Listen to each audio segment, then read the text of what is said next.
Think about something that you've always wanted to accomplish and then ask yourself, what is holding you back from doing it? I feel like a lot of young people think about, man, I can't wait for the future. I'm going to do so much in the future. When I get 25, I'm going to do this and that. But I think something to recognize is, why wait? You can do it now. Today's guest is Marcus Davis, and in this interview, he'll share his early experiences in business and explain the importance of learning how to run so that you can separate yourself from the rest of the pack.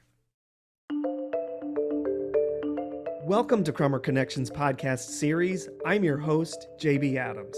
In this series, I'm talking with members of the Crummer community and inviting them to share their accomplishments, challenges, and best career and business advice. Today's show is brought to you by the Crummer Graduate School of Business at Rollins College. Consistently ranked as the #1 MBA in the state of Florida, the Crummer School offers a variety of educational programs to prepare you to become a global, innovative, responsible business leader. The Crummer Graduate School of Business, experience excellence. This season of Crummer Connections is focused on examining service as we meet with Rollins and Crummer alumni who are serving the Crummer community as well as the community at large.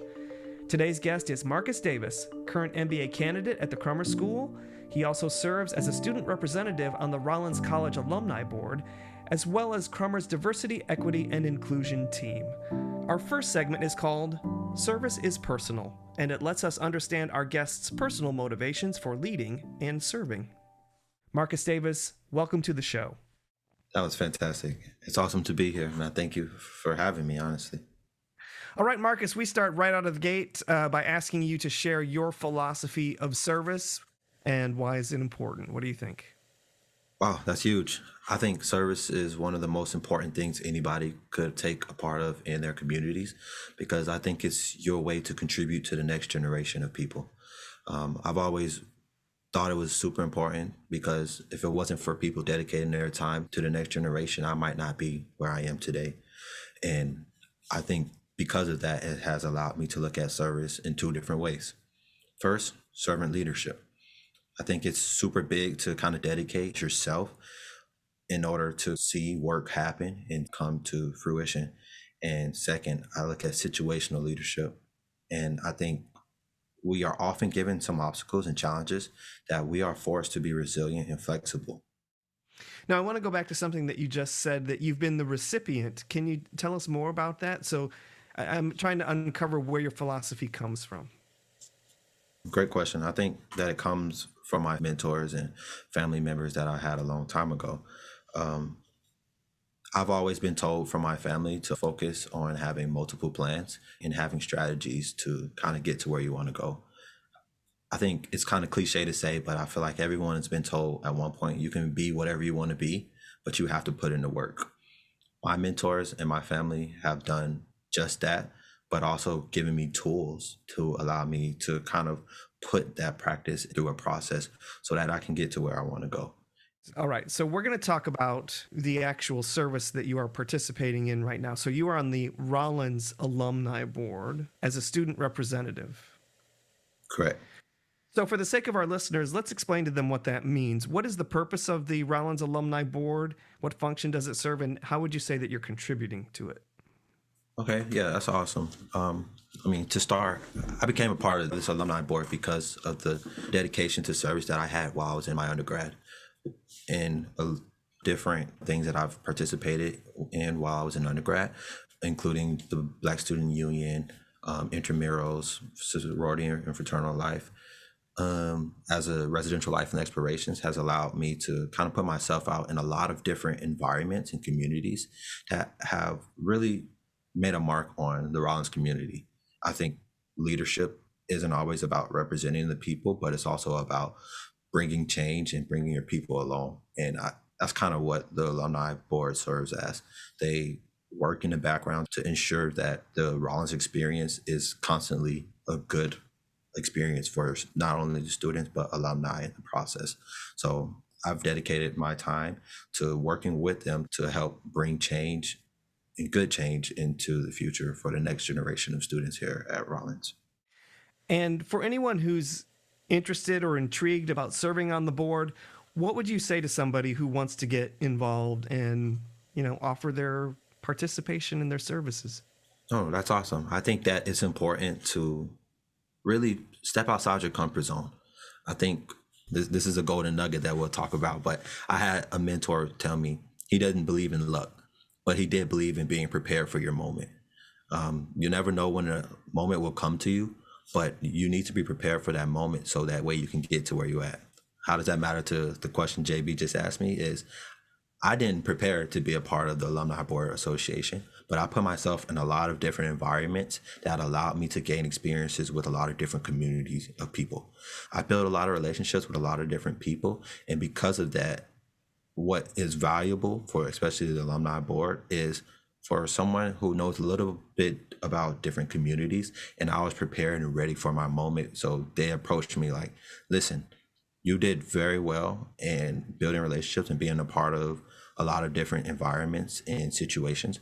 We would love to learn a little bit about that expertise that you've gained in some of these different roles. So that way we can ensure we are creating meaningful moments for the next generation of students. So I would say step outside of your comfort zone and be ready for your opportunity and just go after it. Like really enjoy your time, and no matter what you do, you'll become a consultant in something that you are really passionate about. And that's what happened with me. All right, so you were approached and asked to serve. If somebody wants to contribute to the mission of the board, what do you think they should do? Okay, there's so many things that you can do. Just because you're not a part of a board doesn't mean that you can't make an equally as important impact on your community. And I think Rollins gives that opportunity extremely often to take part of your community and really help better it. That started with me as starting to facilitate immersions. I became an RA. I joined a couple of different organizations. That way I can start creating a platform and experience for the next generation of students to also come through to kind of replicate that same situation. A specific example I have is some of the immersions I've been on. I started with going on immersions to experiencing things. And then because I got so much from it, I wanted to start facilitating some of these immersions. So I became a student facilitator. I would say something that Rollins is very big on is our gateway and providing a lot of opportunities for students to get these meaningful experiences.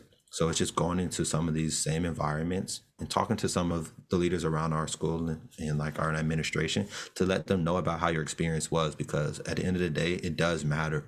And you sharing your experiences will allow them to help either replicate or change something to better the next generation of people behind you. So really doesn't start with having to be on the board. It just starts with you taking a step into trying to better your community.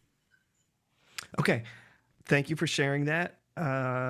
What would you say is the takeaway on service from Marcus Davis? If you do not care about the next generation, then you should not participate in service. But if you care about the next generation of people, then you have to plant seeds and watch them harvest. There's not always going to be opportunities that are just presented to you to kind of do things, but there will be a lot of opportunities for you to just make a difference in general. And these small differences will lead to making a big change in the future. And it just starts with you making a change within yourself to try to help better the rest of the community. All right. Thank you, Marcus Davis. We're going to move on to our next segment, which is your business background. And this gives us a chance to better understand who you are and what your early business influences were. So let's start with just some short answers. Tell us where you were born and raised. So I was born and raised in Orlando, Florida. I went to school in Apopka at a small school called Wakava High School.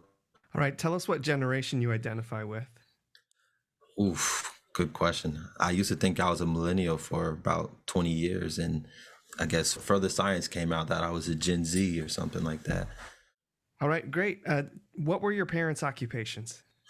My father does human resources for Orange County government, and my mom, she's a psychologist, and she works with students and like kids of the younger generation. All right. And as a young person, did you have career aspirations? And what did you believe that you could or would or should be? Good question. I think this is a little funny, but for a long time, I wanted to be a police officer. It wasn't until a little bit longer down the lines I fell in love with what business was. In high school, it started with I got my first car, and I needed gas. Honestly, I was only getting $20 a week to fill up my tank, and I had basketball practice every day, and I had to find a way, honestly.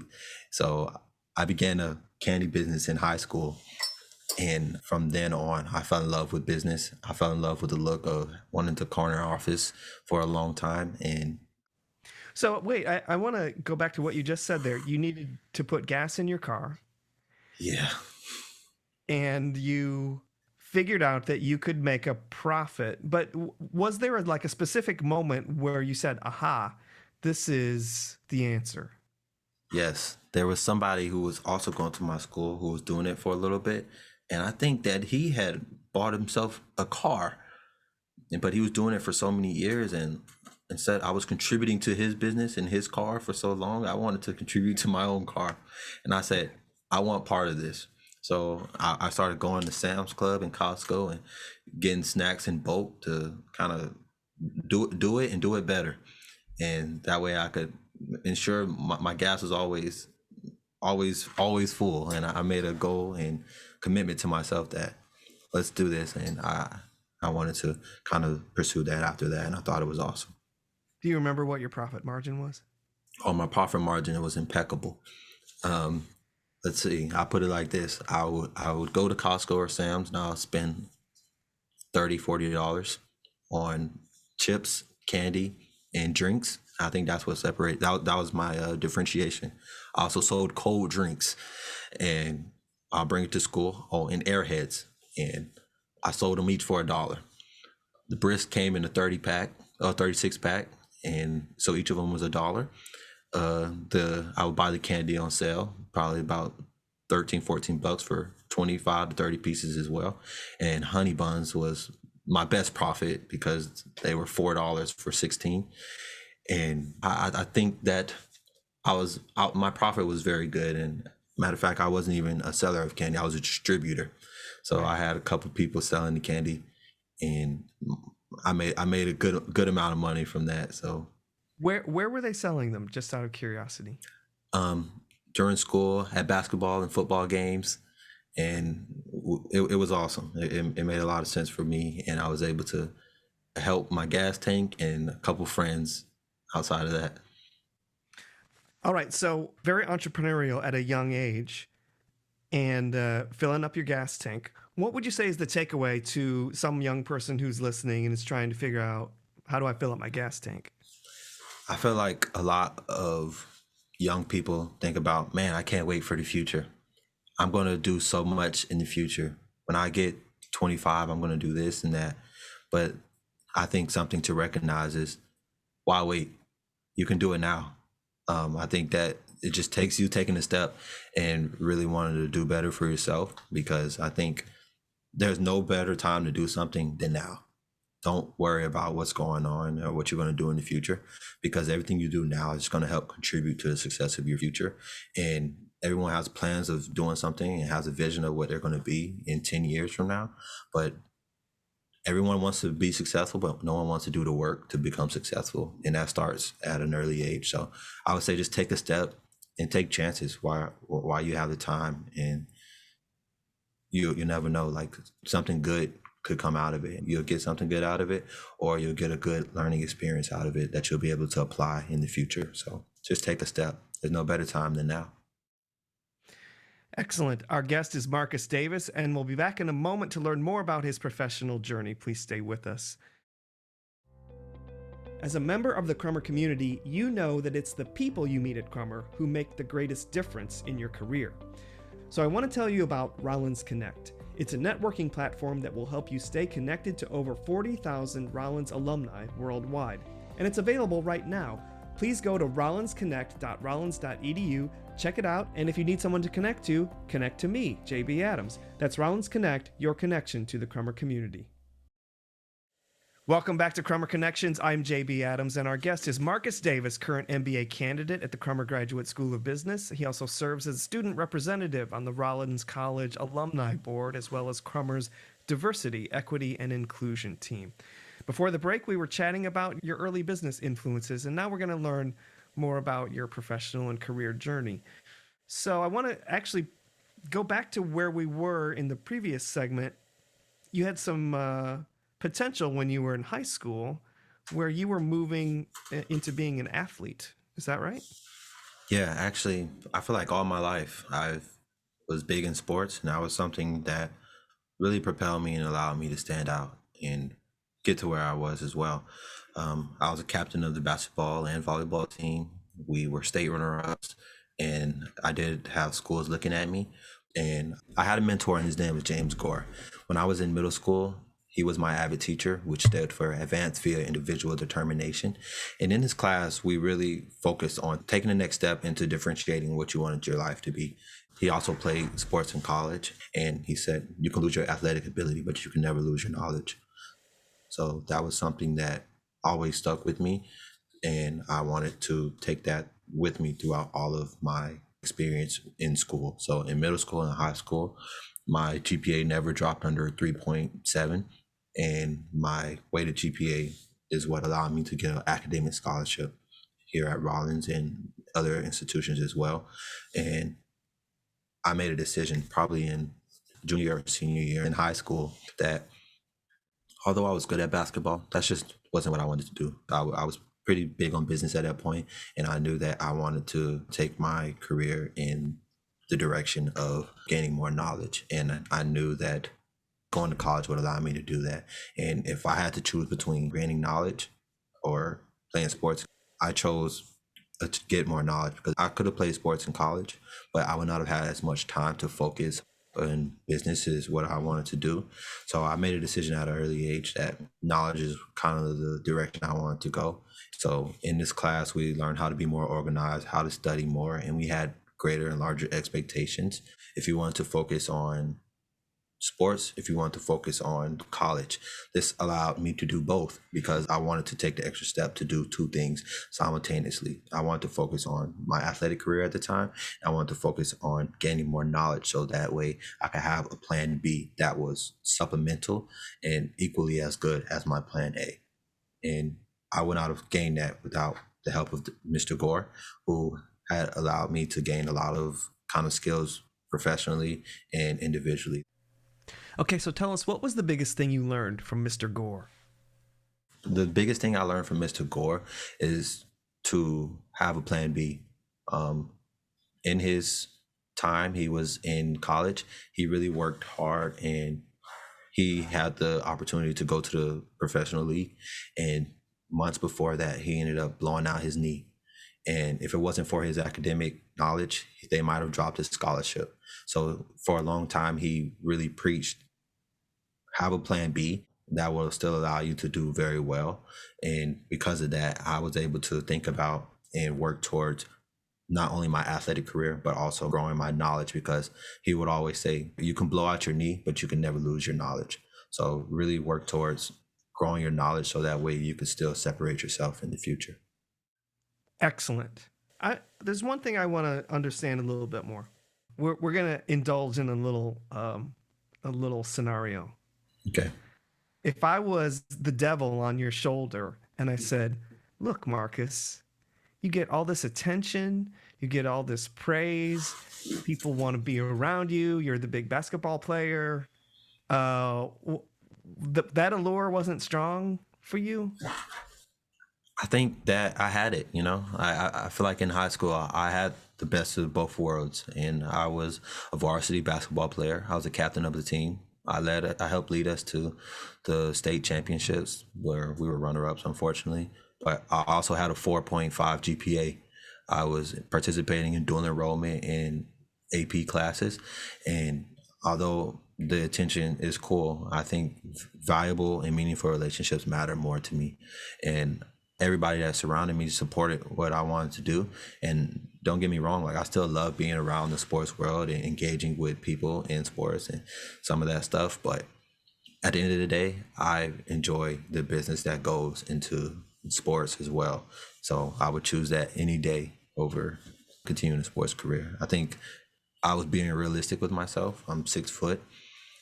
in order to get to there. I had to do a lot of work, and just put it in perspective. I wasn't getting recruited by Duke, but weighing against what kind of like my odds and what I thought I could accomplish. I believe that I can get further with my mind instead of like using my body. So So this was the realistic path. it was a realistic, and I think that also it was just my dream as well. Like if I wanted to play in the league, my goal was to own a team, not be a franchise player. Then I figured if I owned a team, I could put myself on the team. I don't got to worry about the rest. Yeah, yeah. So you have no, this is just an observation. You have no sentimentality for your glory days. I think I definitely do. Like I learned a lot from them. I have fun. Don't get me wrong, but I think that it's about my long-term goals. I chose school not because it's not my glory days. I chose school because I prefer to have fun later and do the work now instead of have fun now and not have anything to do later. So that's kind of just like where this all came from. And I feel like if I put in the work, I make good money, I build great connections, then in the future I can travel the world, build great relationships, and still participate in some of kind of like activities that I wasn't able to do then. So your glory days are still ahead of you. My glory days haven't even reached me. All right, thank you, Marcus. We are going to move on to our next segment, which is Best Business Advice. This gives us an opportunity to learn what advice you would give to professionals, young or old, to help them succeed in business and in the workplace. And I want to acknowledge that unlike most of our guests, you are a current MBA student. So when we talk about best business advice, I know that you do have a long list of experiences that have led up to this point in your life. So I'm going to let you take this question wherever you want to take it, and you get to decide what it is that you want to say about advice. I was going to say, I feel like I have advice, but then I also have advice for going in your career. I think for your career specifically, don't be afraid to ask questions. I think I know I am unique at being a part of this podcast because usually it's professionals. We come here to do a job, and our job is to get that MBA so it can separate us in the future. So we go places and we don't feel like we want to ask questions because yes, we have an MBA, but we don't have all the answers. And that's something that should be recognized. So being able to ask those questions will help clear up a lot of things. Go ahead. Wait, I have a question. Why are people afraid to ask questions? I think a lot of people are afraid to ask questions because they're afraid to be judged for the question that may come out. I think as an MBA student or as somebody who is educated or in a position, you're expected to know every single thing about and around a situation or issue. And whenever someone asks you to do something, you put the pressure on yourself to know everything. And a lot of those issues and problems can be mitigated if you just ask more questions and get further clarification. And are you saying that there's a perception that people who ask questions are revealing their lack of knowledge and it's perceived as a weakness? Exactly. I think that is a huge myth that a lot of people kind of like live after. Like you think if you don't know the answer to a question or answer to a solution, that you are less value to kind of people you're working around. And I think that is an inaccurate way to look at things. I think that asking questions actually say more about who you are and adds to your value. So don't be afraid to ask questions because they truly matter. Well, I would just like to say that I take your advice personally. And here's why. My whole job is asking questions. So I agree with you completely that asking questions is a skill. And so learn how to not be afraid of it. You had another bit of advice that you wanted to share with us. Yeah, I would say in whatever role you are going to be in, I would say certainly learn how to manage up. A lot of people, I feel like we are lifelong learners, and that's something that we learn here at Crummer and Rollins in general, and in a lot of liberal arts schools. But it's important for a lot of our generation to gain the skill of managing up because you never know how, like you just never know the perception that you're putting out. So I think the next, I want you to tell us, like, what does manage up mean? Some exactly. folks do not know what that means. Okay. let's see if I can give an example. So if your supervisor tells you to do something and you have to ask them every step of how to do something, I think that sometimes that could lead to that same perception that we were talking about, that you don't know what you're doing. But if your supervisor asks you to do something, and instead of asking them questions about how to do exactly what they're looking for, how about you look into what the next steps are? There might be a few different alternatives. You unpack and show each of those possibilities, and then you present that to your supervisor, like, okay, you asked me to do this.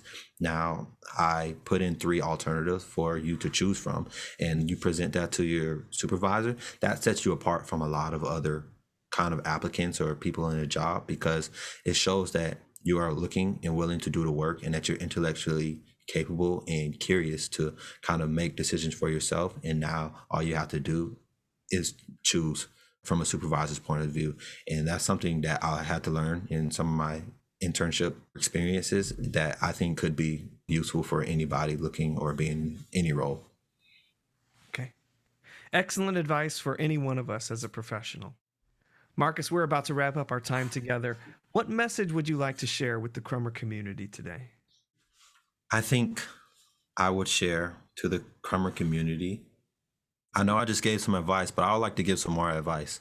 I think I learned from a mentor when I first got into Crummer and first got my job as a hall director. Learn how to run and then run faster. This was advice that was given to me kind of near the conclusion of my undergrad, so it was extremely applicable to me. So when you're introduced to a new role, environment, or setting, you must be able to adapt and evolve. Remember that you come with a unique perspective.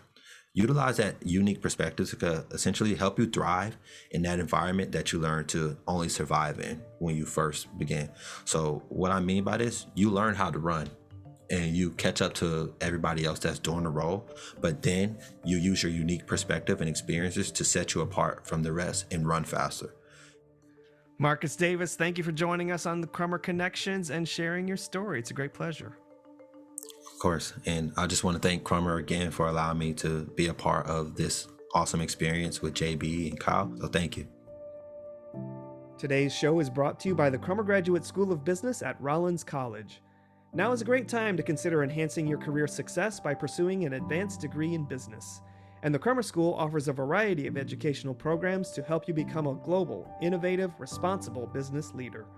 To learn more about the programs and begin the application process, go to crummer.rollins.edu. The Crummer Graduate School of Business, experience excellence.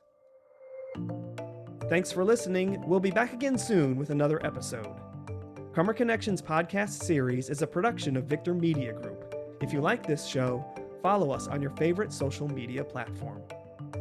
Today's show was created and hosted by JB Adams and executive produced by Gerard Mitchell. Our showrunner is Kyle Sawyer, with production assistance by Rachel O'Brien and audio design by Aaron Trinka.